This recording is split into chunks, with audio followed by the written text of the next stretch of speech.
ระหังสัมมาสัมพุทโธภะคะวา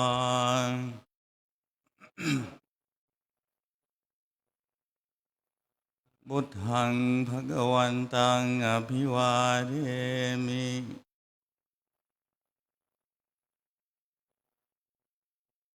สวากขาโตภะคะวะตาธัมโม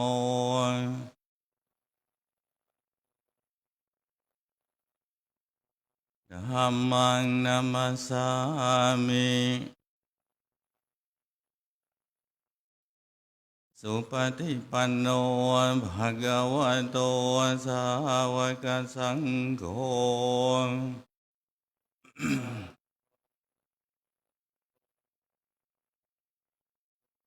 สังฆังนะมามิหันดมยังพุทธัสสะภะคะวะโตปุปภากนมการังกโรมาเซ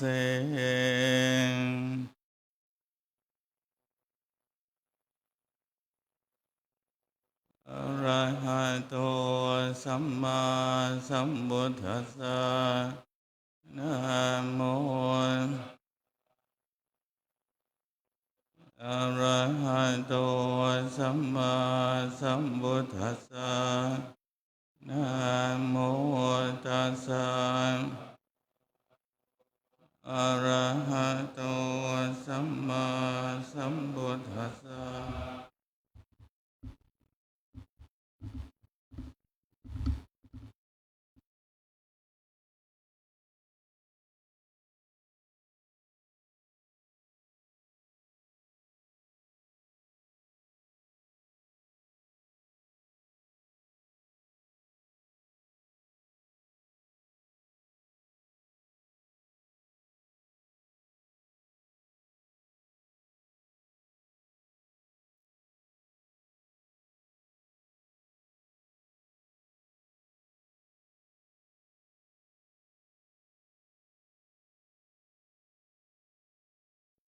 การนิมนต์นั่งครับ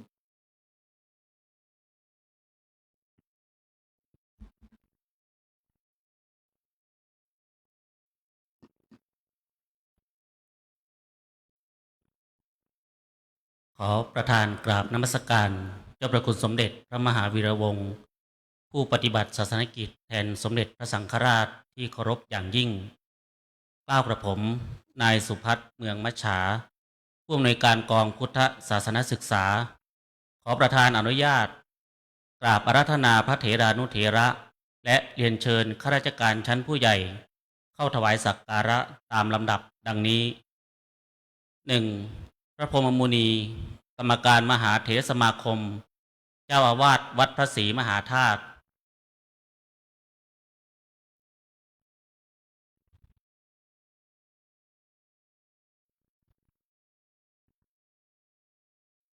2. พระธรรมวชิรยานโกศล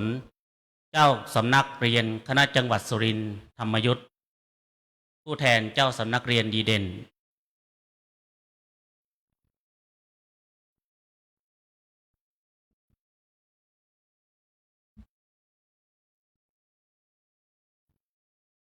3. พระเทพวัชระเมธีเลขานุการแม่กองธรรมสนามหลวง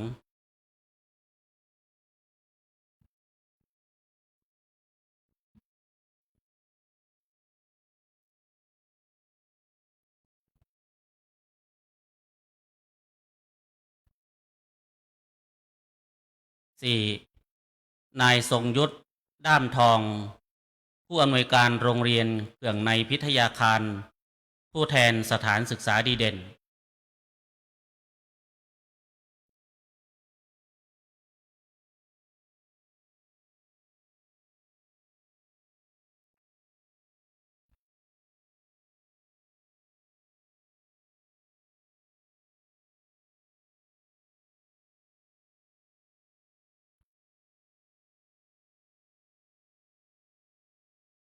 5. นายอินทพรจันเอี่ยม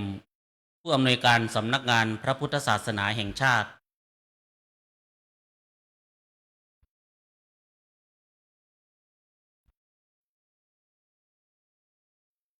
ในโอกาสนี้ขอประธานอนุญาตให้นายอินทพรจันเอี่ยมผู้อำนวยการสำนักงานพระพุทธศาสนาแห่งชาติกล่าวถวายรายงานถึงวัตถุประสงค์ของการจัดพิธีในครั้งนี้ขอประธานกราบนมัสการด้วยความเคารพอย่างยิ่ง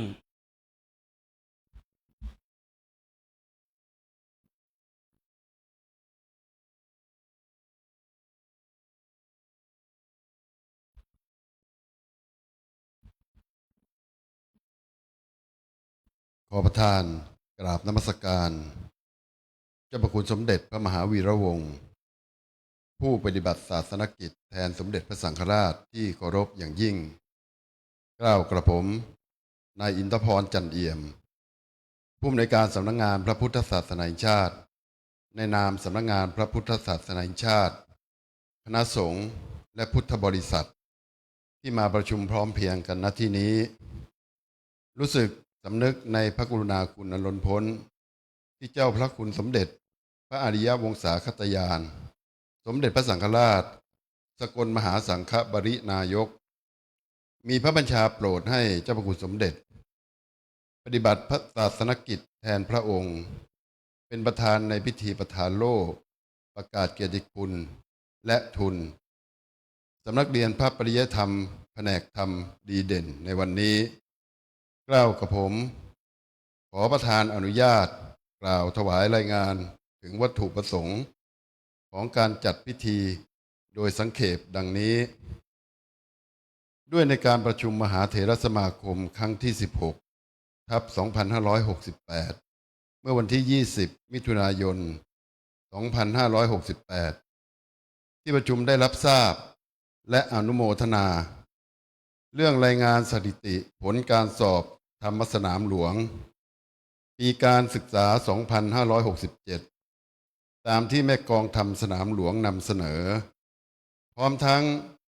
มอบให้สำนักงานพระพุทธศาสนาแห่งชาติประสานกับเลขานุการแม่กองทำสนามหลวงเพื่อพิจารณาประกาศเกียรติคุณยกย่องและมอบทุนเพื่อส่งเสริมสำนักเรียนที่จัดการเรียนการสอนนักธรรมและธรรมศึกษาซึ่งมีผู้สอบได้มาก10อันดับของประเทศทั้งส่วนกลางและส่วนภูมิภาคในการนี้เพื่อดำเนินการตามมติมหาเถรสมาคมดังกล่าวสำนักงานแม่กองทำสนามหลวงร่วมกับสำนักงานพระพุทธศาสนาแห่งชาติจึงได้จัดพิธีประทานโล่ประกาศเกียรติคุณและทุนขึ้นในวันศุกร์ที่ 5 กันยายน 2568 ณ วัดพระศรีมหาธาตุเขตบางเขนกรุงเทพมหานครโดยได้อาราธนาเจ้าสำนักเรียนและเชิญผู้บริหารสถานศึกษาทั้งส่วนกลางและส่วนภูมิภาคที่ผู้เรียนสอบนักธรรมและธรรมศึกษาได้มาก10อันดับของประเทศรวมทั้งสิ้น90รูปคนขอรับประทานโล่ประกาศเกียรติคุณและทุนสำหรับการจัดพิธีประทานโล่ประกาศเกียรติคุณและทุนสำนักเรียนพระปริยติธรรมแผนกธรรมดีเด่นในครั้งนี้สำนักงานพระพุทธศาสนาแห่งชาติขอกราบขอบพระคุณคณะผู้บริหารสำนักงานแม่กองทำสนามหลวงที่ได้โปรดเมตตาให้คำแนะนำเกี่ยวกับรูปแบบการจัดพิธีขอกราบขอบพระคุณพระพรหมมุนีกรรมการมหาเถรสมาคมเจ้าวาดวัดพระศรีมหาธาตุที่ได้โปรดเมตตาเอื้อเฟื้อให้ใช้อาคารสถานที่ตลอดจนวัสดุอุปกรณ์ในการจัดพิธีในวันนี้ขอขอบพระคุณคณะสงฆ์และศรัทธาสาธุชนของวัดพระศรีมหาธาตุและหน่วยงานที่เกี่ยวข้องทุกภาคส่วนที่ได้อำนวยความสะดวกในการจัดพิธีเป็นอย่างดียิ่งอันหนึ่งในการประชุมมหาเถรสมาคมครั้งที่14ทับ2568เมื่อวันที่30พฤษภาคม2568ที่ประชุมมีมติอนุมัติให้จัดตั้งสำนักศาสนศึกษาวัดป่าทลาภิรมย์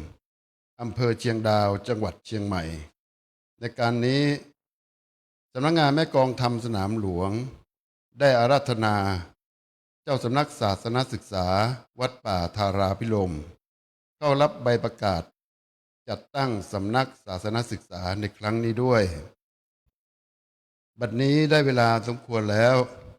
เกล้ากระผมขอกราบอาราธนาเจ้าพระคุณสมเด็จได้โปรดเมตตามอบโล่ประกาศเกียรติคุณและทุน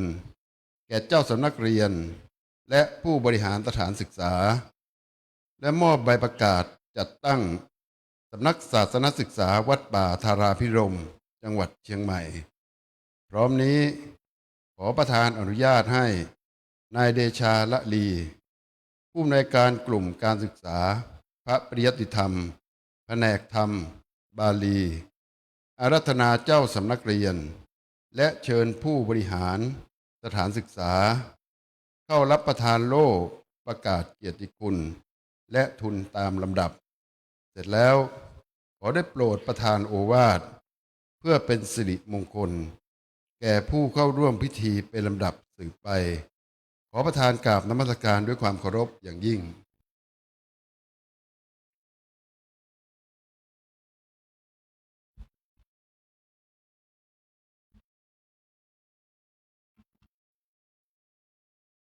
ขอประธานกราบนมัสการเจ้าประคุณสมเด็จพระมหาวีระวงศ์ผู้ปฏิบัติศาสนกิจแทนสมเด็จพระสังฆราชที่เคารพอย่างยิ่งเกล้ากระผมนายเดชาละลีผู้ในวยการกลุ่มการศึกษาพระปริยธรรมแผนกธรรมบาลีขอประธานอนุญาตรัตนาเจ้าสำนักเรียนและเชิญผู้บริหารสถานศึกษาเข้ารับประธานโล่เกียรติคุณและรัตนาเจ้าสำนักศาสนศึกษาเข้ารับใบประกาศจัดตั้งสำนักศาสนศึกษาตามลำดับดังนี้สำนักเรียนพระปริยธรรมดีเด่นปีการศึกษา 2567 แผนกธรรมดีเด่นส่วนกลาง 1. สำนักเรียนวัดราชบพิตรสถิตมหาสีมาราม 2. สำนักเรียนคณะสงฆ์จีนนิกาย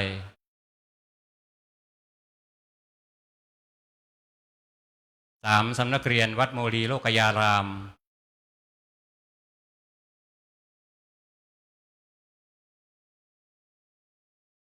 4. สำนักเรียนวัดกาญจนสิงหาด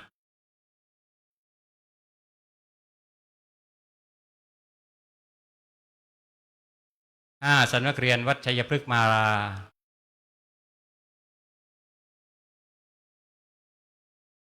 6. สำนักเรียนวัดธรรมมงคล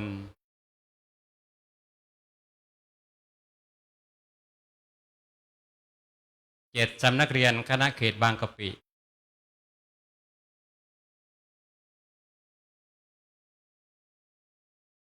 8. สำนักเรียนวัดยานนาวา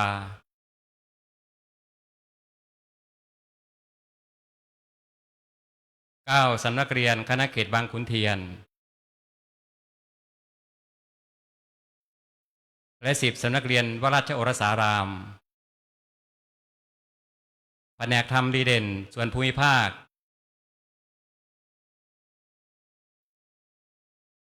1. สำนักเรียนคณะจังหวัดนครราชสีมา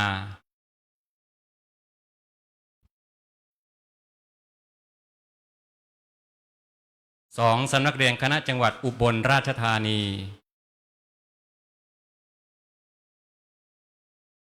3. สำนักเรียนคณะจังหวัดศรีสะเกษ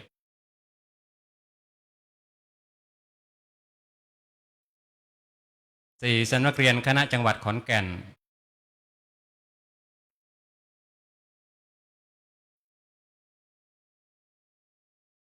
5. สำนักเรียนคณะจังหวัดบุรีรัมย์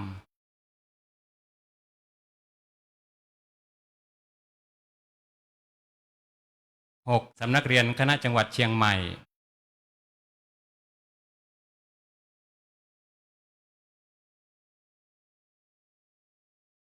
7. สำนักเรียนคณะจังหวัดร้อยเอ็ด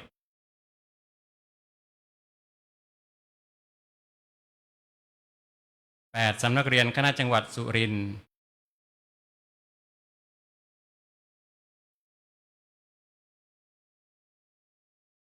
9. สำนักเรียนคณะจังหวัดอุดรธานี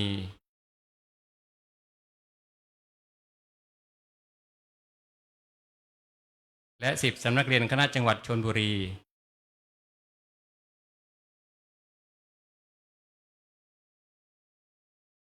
แผนกธรรมดีเด่นคณะ ธรรมยุทธ์1สำนักเรียนคณะจังหวัดอุดรธานี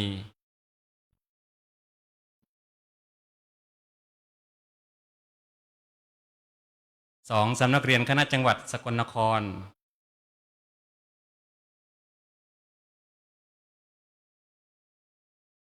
3สำนักเรียนคณะจังหวัดขอนแก่น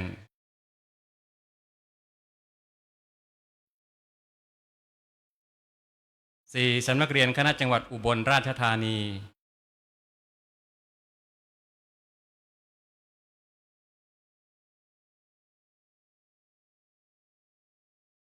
5สำนักเรียนคณะจังหวัดเลย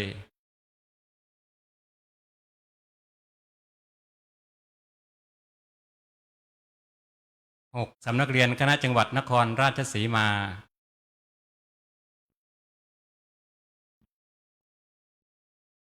7สำนักเรียนคณะจังหวัดศรีสะเกษ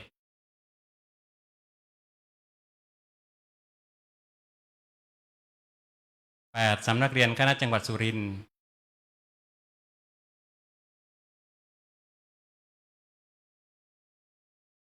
9สำนักเรียนคณะจังหวัดกาฬสินธุ์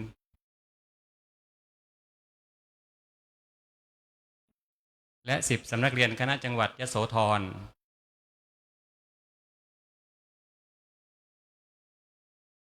แผนกธรรมศึกษาดีเด่นส่วนกลาง1สำนักเรียนคณะเขตมีนบุรี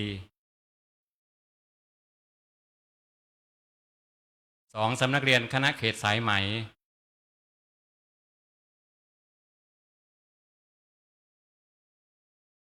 3สำนักเรียนวัดพระเชตุพน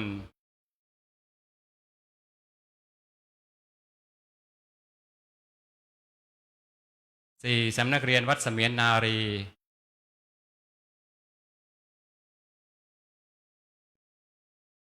5สำนักเรียนวัดเทพลีลา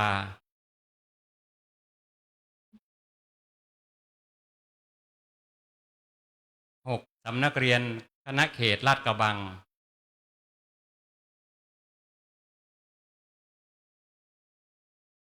7สำนักเรียนคณะเขตลาดพร้าว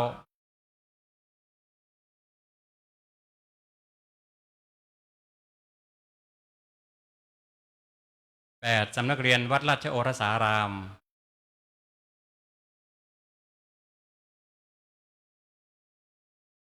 9สำนักเรียนคณะเขตบางขุนเทียน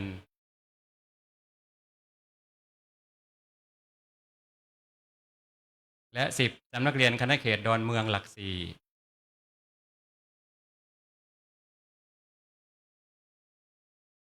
แผนกธรรมศึกษาดีเด่นส่วนภูมิภาค1สำนักเรียนคณะจังหวัดนครราชสีมา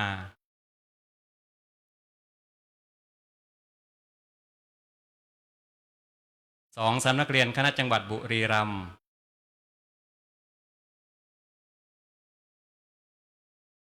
3สำนักเรียนคณะจังหวัดสุรินทร์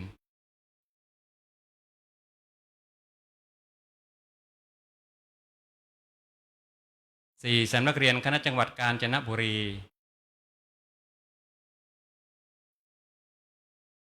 5สำนักเรียนคณะจังหวัดอุบลราชธานี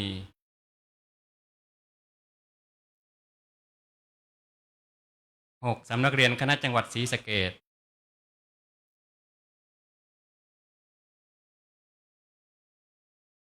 7สำนักเรียนคณะจังหวัดสุราษฎร์ธานี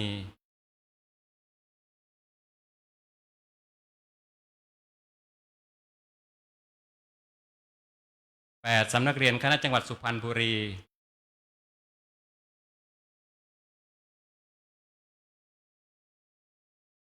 9สำนักเรียนคณะจังหวัดนครปฐม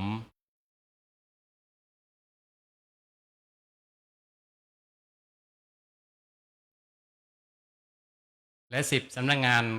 กเรียนคณะจังหวัดเชียงใหม่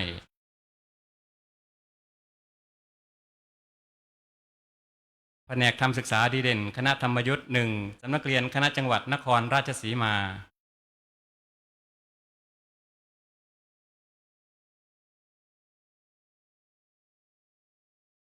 2สำนักเรียนคณะจังหวัดอุบลราชธานี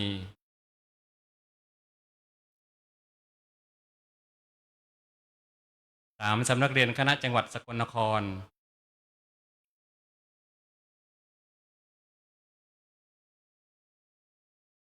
4. สำนักเรียนคณะจังหวัดนครศรีธรรมราช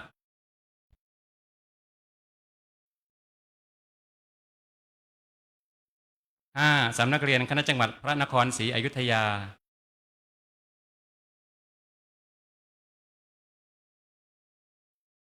6. สำนักเรียนคณะจังหวัดศรีสะเกษ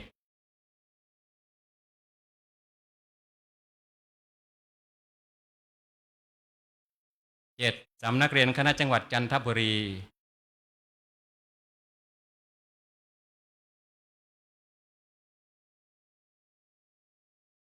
8. สำนักเรียนคณะจังหวัดบุรีรัมย์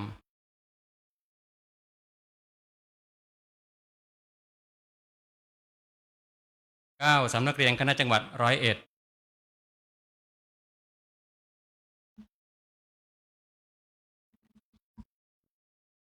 และ 10. สำนักเรียนคณะจังหวัดสงขลา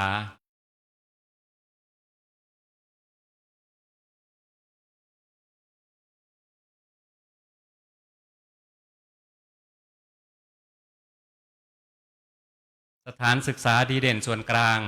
1. โรงเรียนเศรษฐบุตรบำเพ็ญ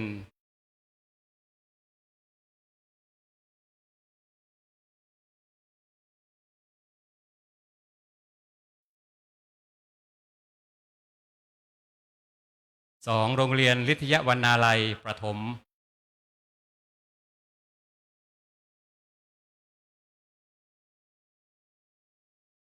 3. โรงเรียนพนิชยการเชตุพน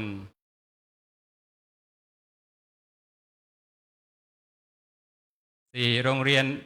เทคโนโลยีสยามบริหารธุรกิจ 5. โรงเรียนบดินทร์เดชา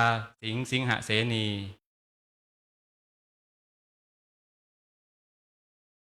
6. โรงเรียนเคหะชุมชนลาดกระบัง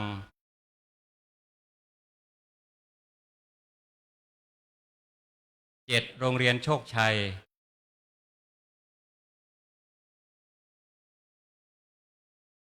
8. โรงเรียนวราชโอรส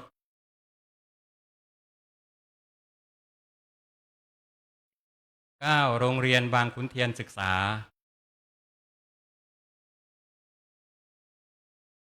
และ 10. โรงเรียนประชาอุทิศจันทาบอนุสรณ์ สถานศึกษาดีเด่นส่วนภูมิภาค 1. โรงเรียนปากช่องจังหวัดนครราชสีมา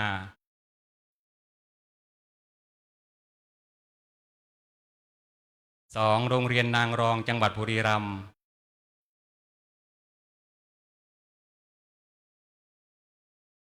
3. โรงเรียนสิรินธรจังหวัดสุรินทร์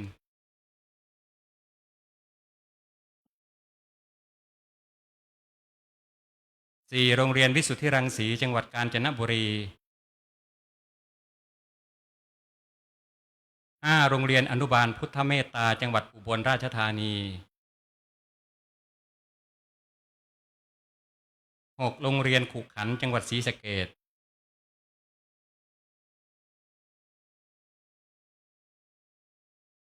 7. โรงเรียนบางสวรรค์วิทยาคมจังหวัดสุราษฎร์ธานี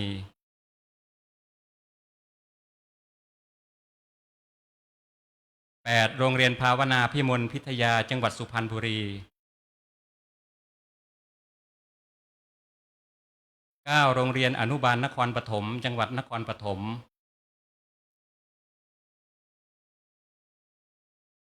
และ 10. โรงเรียนวัฒโนไทยพายัพจังหวัดเชียงใหม่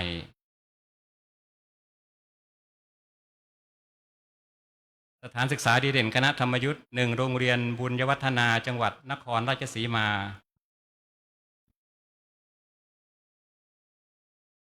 2. โรงเรียนเขื่องในพิทยาคารจังหวัดอุบลราชธานี 3. โรงเรียนเตรียมอุดมศึกษาภาคตะวันออกเฉียงเหนือจังหวัดสกลนคร 4. โรงเรียนชะอวดจังหวัดนครศรีธรรมราช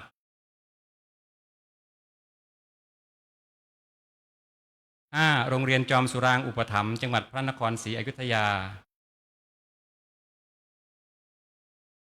6. โรงเรียนสฤทธิเดชจังหวัดจันทบุรี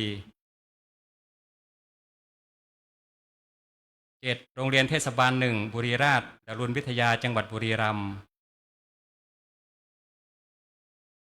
8 โรงเรียนศรีอรุณวิทย์เสรภูมิจังหวัด101และโรงเรียนหาดใหญ่วิทยาลัย2จังหวัดสงขลาขอประธานกล่าวนมัสการด้วยความเคารพอย่างยิ่ง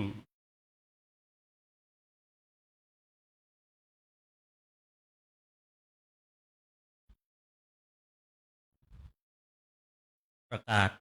สำนักงานพระพุทธศาสนาแห่งชาติ เรื่องจัดตั้งสำนักศาสนศึกษาเลขที่6/2568ตามที่วัดป่าธาราพิรมย์ได้ขอจัดตั้งสำนักศาสนศึกษา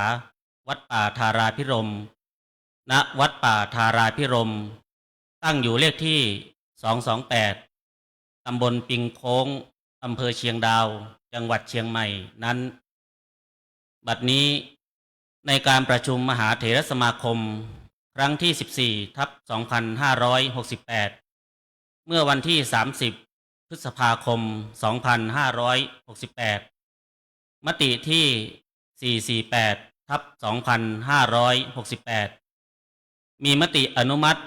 ให้จัดตั้งสำนักศาสนศึกษาวัดป่าธาราพิรมย์อาศัยอำนาจตามความในข้อ6แห่งข้อบังคับคณะกรรมการการศึกษาพระปริยัติธรรมว่าด้วยการจัดตั้งสถานศึกษาพระปริยัติธรรมพ.ศ.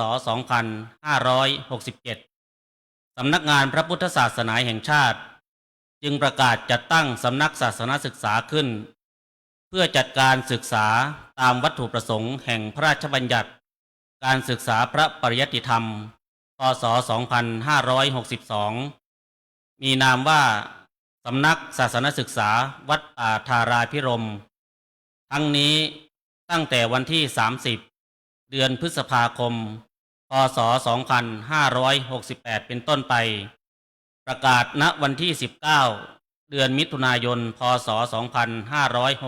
2568นายอินทพรจันเอี่ยม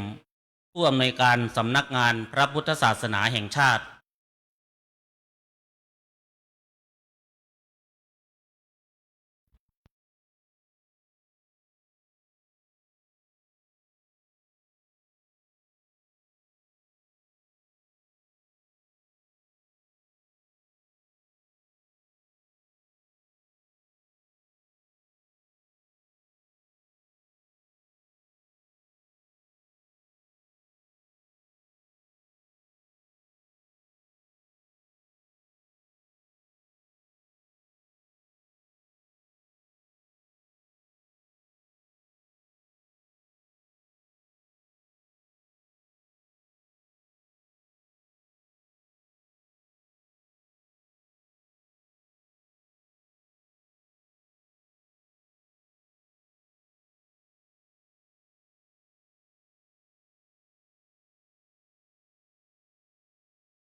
เจ้าพระคุณ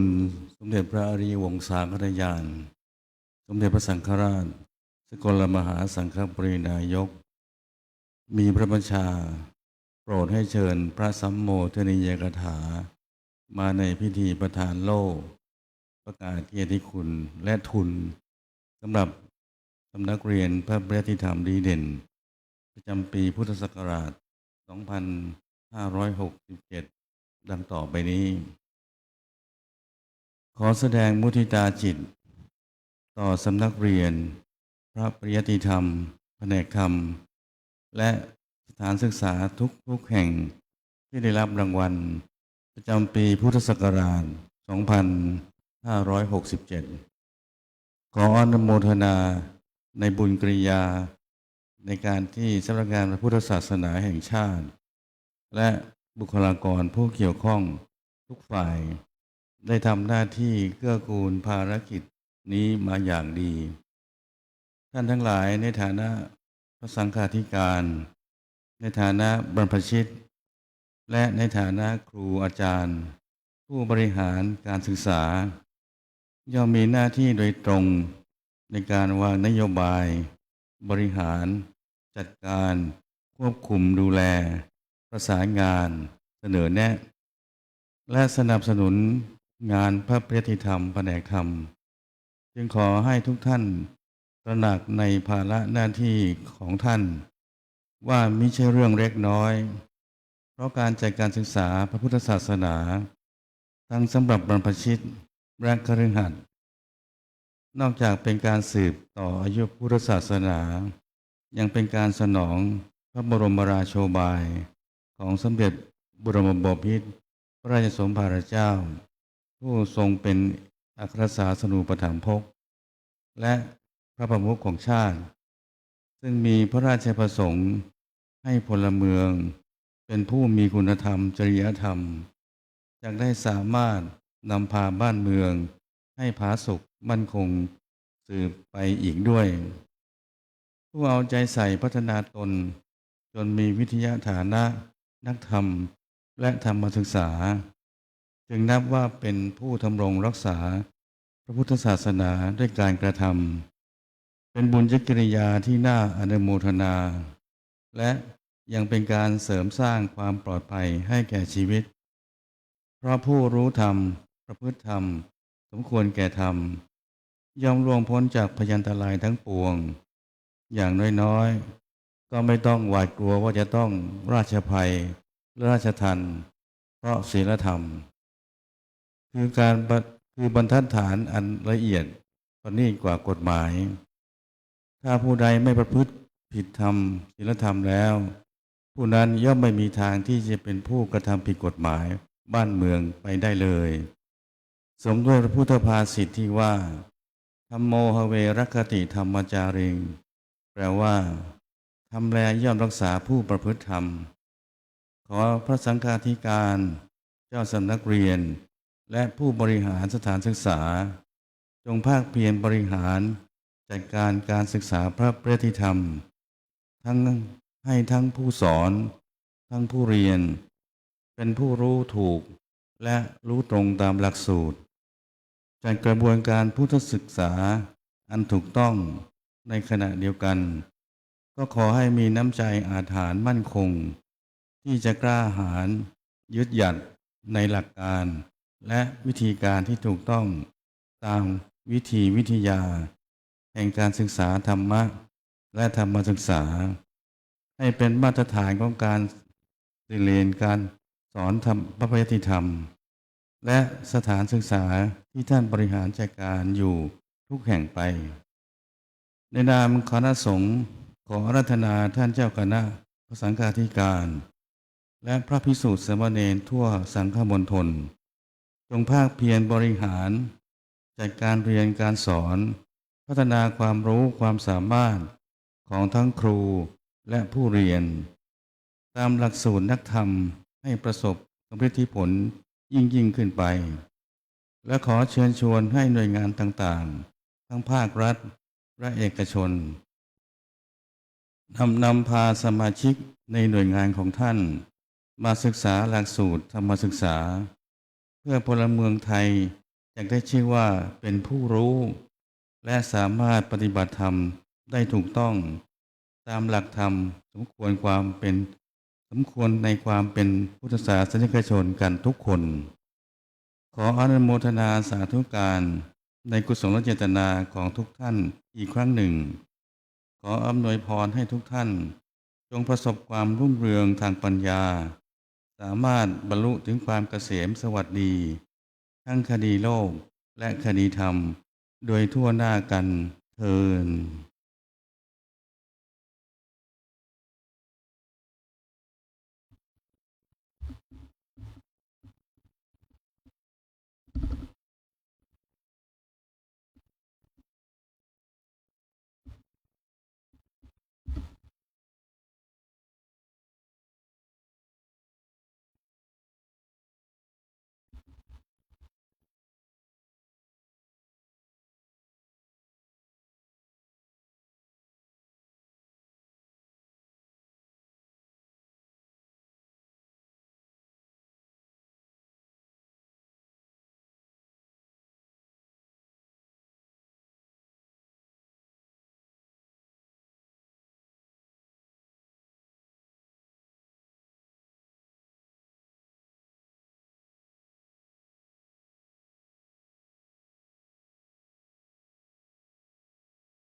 กับเจ้าพระคุณสมเด็จได้โปรดเมตตาบันทึกภาพนะครับกับผู้ข้ารับโล่ประกาศเกียรติคุณนะครับข้อขออนุญาตนะครับครั้งละ10นะครับ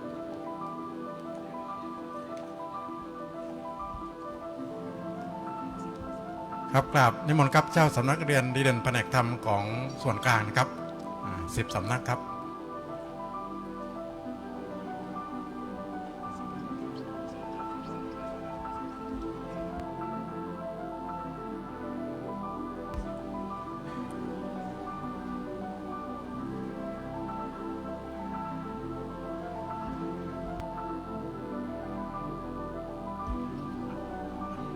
เจ้าหน้าที่นะครับช่วย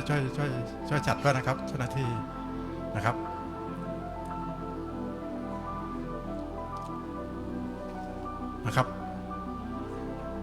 นักทำดีเด่นส่วนกลางนะครับครบนะครับ10สำนักครับผม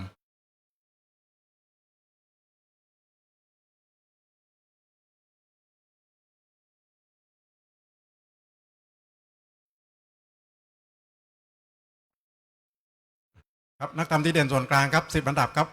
ครบครับ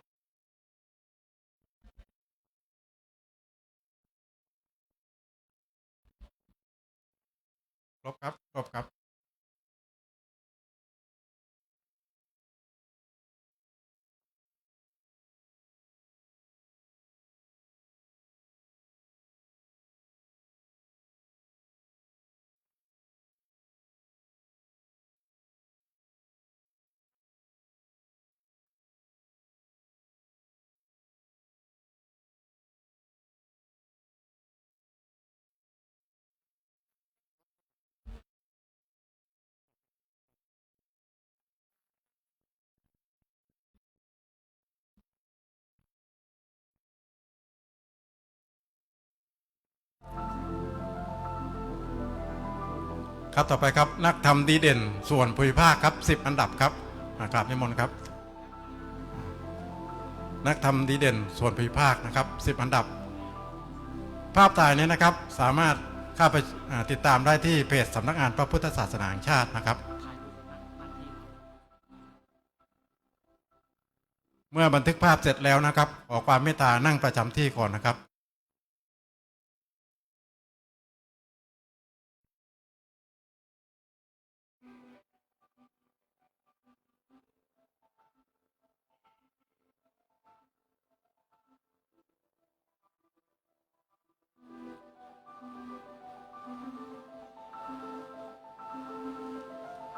ต่อไปครับนักธรรมดีเด่นสำนักเรียนคณะธรรมยุทธ์ครับ10อันดับครับขอบนิมนต์ครับ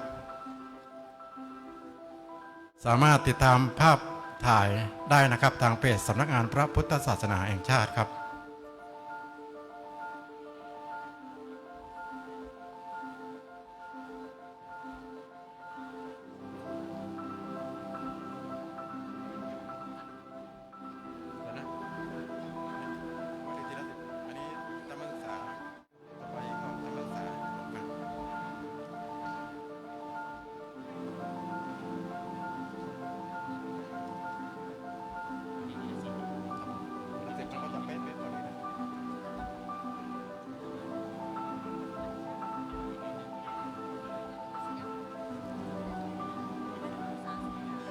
ต่อไปครับสำนักเรียนนะครับธรรมศึกษาดีเด่นส่วนกลาง10อันดับขอกราบนิมนต์ครับ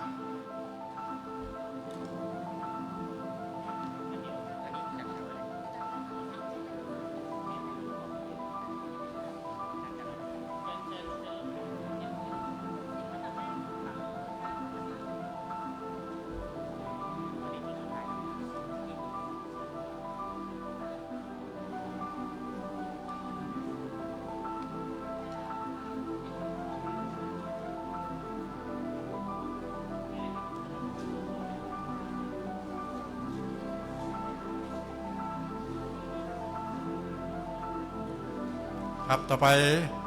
สำนักเรียนธรรมศึกษาดีเด่นส่วนภูมิภาคครับ10รูป